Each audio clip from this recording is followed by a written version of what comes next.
Let's proceed now to good news across Africa. Don't go away. Good news. Good news. Good news. Good news. Okay. So today we're going to different places for good news, but first let's start from the diaspora. The diaspora. What's happening there?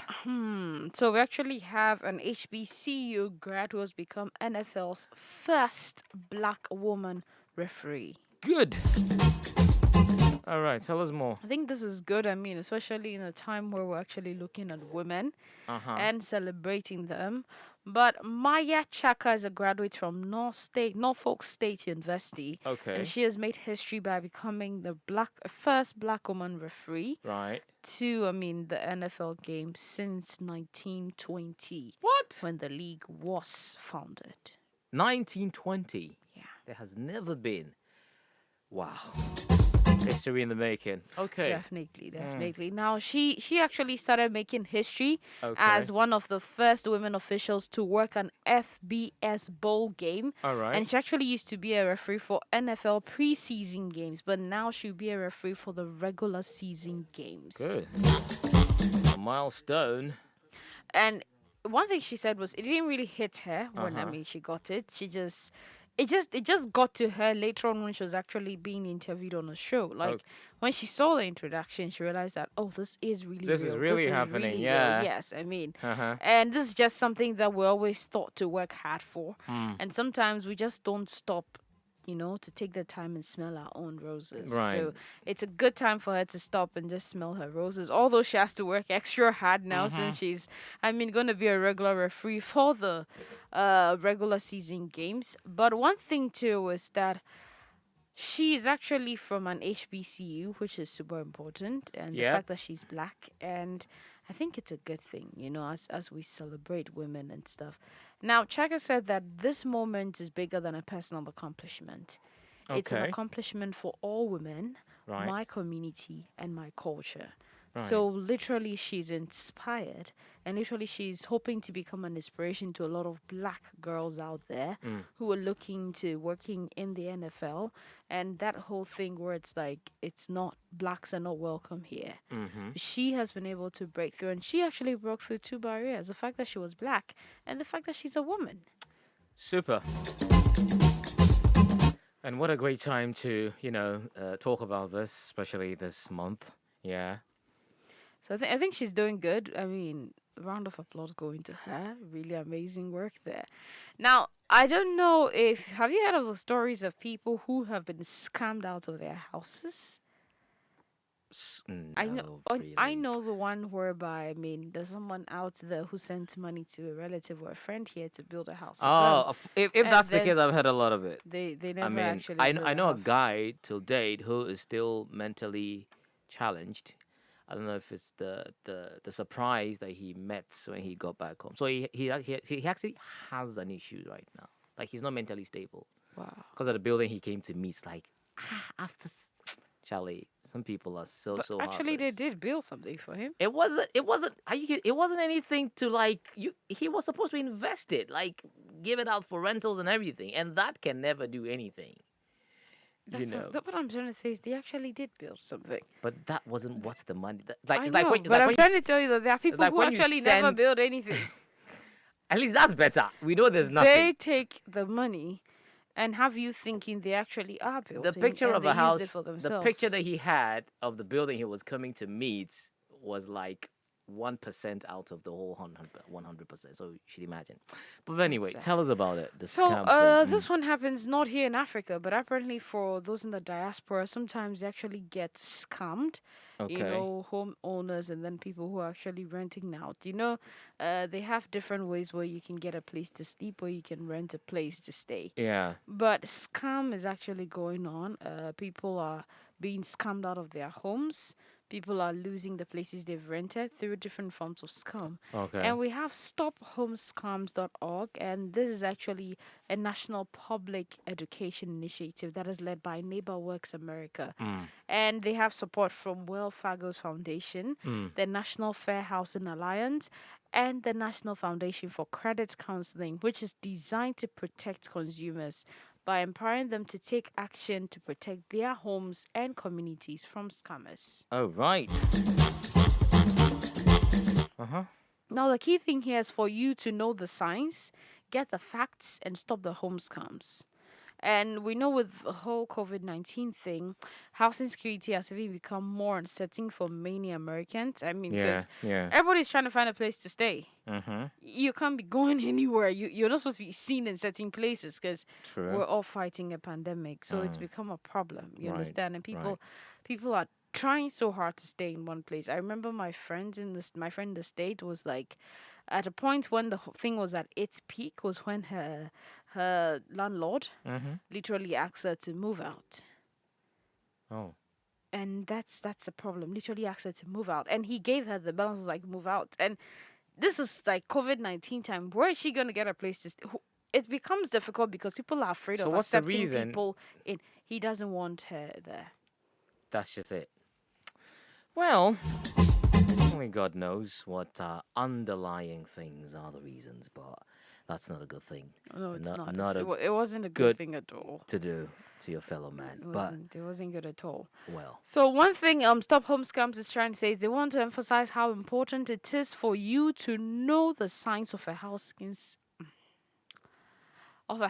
scam okay, and how you can quickly report those scam activities so they can actually arrest the people. right. And they want to make it easier for homeowners and people who rent out to protect themselves and shut down the scammers. Because I mean, it's like a whole job avenue on its own. Mm-hmm. You book, you try and register, you pay and everything, and they try to make you feel like you actually have paid for this room. Mm-hmm. You actually have rented out an apartment here or a room there. You go there and then your name is not in the system. You actually have nothing there to show that you've paid or anything of the sort. Right. All right. So one thing you should. So I'm just gonna give three key consumer tips to avoid some of the scammers. If you want to find out more, you just have to go to stophomescams.org. Okay. So the first one is avoid promises of SASs or anyone who guarantees to assist with payment or prevent foreclosure or eviction. Okay. Avoid companies that are telling you to stop paying your rent or your mortgage. Mm-hmm. When you're being told to stop paying, it's a sign of scam. And the final one is reach out to your landlord or your mortgage company when you're struggling with your monthly payments to ask any questions or share your concerns about your home. Well, all right. That's encouraging. At least a platform to secure and safeguard your properties and what have you. This is not the right time. As a matter of fact, I mean, any time is not the right time to lose a home. I mean, shelter is these are key components to one's survival. All right. Very key. And I don't know if you remember, there was a mother who literally left her children somewhere Mm-hmm. and she had to go and work and she was arrested. Yeah. I read about her, and I think she was eventually rewarded Later on, yeah. some amounts of money. She actually even had enough on, was it one of those crowdfunding pages? Yeah. which got enough money. I saw that story, and I So- think it was very touchy. And people came to the rescue. She had some amount of money that she could get a place, and maybe stop the working stuff and maybe establish her own business, and that is the way to go. Kudos to everyone that supported. Okay. Yeah, but I just want to say that's important because if she had a place to stay, she wouldn't have left the children. Oh yeah, absolutely. she did, Very yes. true. Very true. Very true. Okay. So finally, we're coming back to Africa, Nigeria, and pardon me for my voice, but this is a part where I should be screaming. So, did you know Nigeria has their own made in Nigeria cars? Yeah. I know that. Yeah. What was the name of the company? I can't remember the name, but I saw pictures of it. Because I wasn't too overwhelmed about it because I mean even in Ghana we have the Kantanka version, right? And other countries they've started, the what do you call it, the electronics, the electric vehicles and what have you. So a few countries in Africa have started doing stuff, even in Zimbabwe. So I wasn't too overwhelmed, but I was happy that at least some of these things are, starting to crop out of the continents. Well, we're talking about not Motion. Okay. Nord Motion. That's the name of the car. Oh, Nord right. Motion, yes. And it's purely a Nigerian automotive manufacturer. Okay. The headquarters is found in Lagos, Nigeria. Mm-hmm. Now, one of the key things that made them bring about the birth of this whole thing was the need for a remarkable made in Nigeria automobile brand. That's super. Okay. Yeah, that's a very important thing. So the fleet of Nigerian branded vehicles include the Nord Max, Mm-hmm. the Fleet Bus, Right. the Asso Truck, the Lasgi Big Bus, the Q3 Sedan, the Q5 SUV, the Nord Yan, the Ben SUV, the Urban Sedan, and more. And I think this is amazing for me. If you look at the design of the car and everything, it is amazing. First off, this is creating jobs for people in Nigeria. Very. And I mean, when you see Nord Motion or you see a Nord car anywhere, you know that is Nigeria. Like literally it's spelling Nigeria out to you. It tells you there's ingenuity, there's the capacity and the capability to work. But we need more encouragement. We need more partnerships, PPPs, which is public and private partnerships, so Right. that such businesses would Will actually thrive. grow. Yeah. Yes. Yeah. There are a number of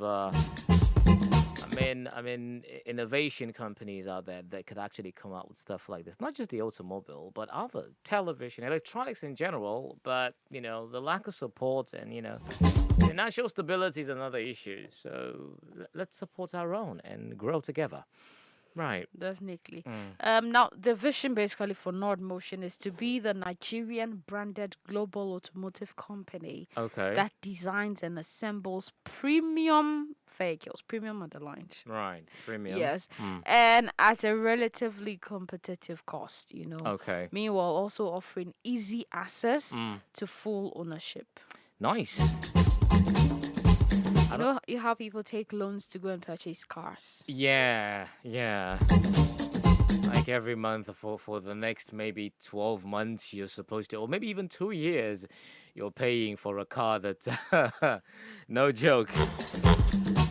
But I like the whole, initiation, the whole taking initiative to do something and produce it right here on the continent. But my issue all the time is about making it affordable, making it affordable to the average man. I mean, we all know how issues of that not on the same level in terms of capital, in terms of economic, power as most people are on the continent. It's not that the money is not there, but the advantage, the opportunity to harness these things are not well presented, right? Not everybody gets the opportunity. So at least let's make it very easy in terms of pricing and in terms of payment plan and all of these things to make everybody, at least don't make it exclusive to the bourgeoisies alone. At least the lumping proletariat should be able to lump in a car and just make a move.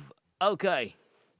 So that is it. But I think I'm really proud. I was really I proud of am. myself. I am. Wow, that's I am. amazing. I am. If you look at the different types of buses, like if I don't tell you it's made in Nigeria, you don't know it's made. It's beautiful. Right.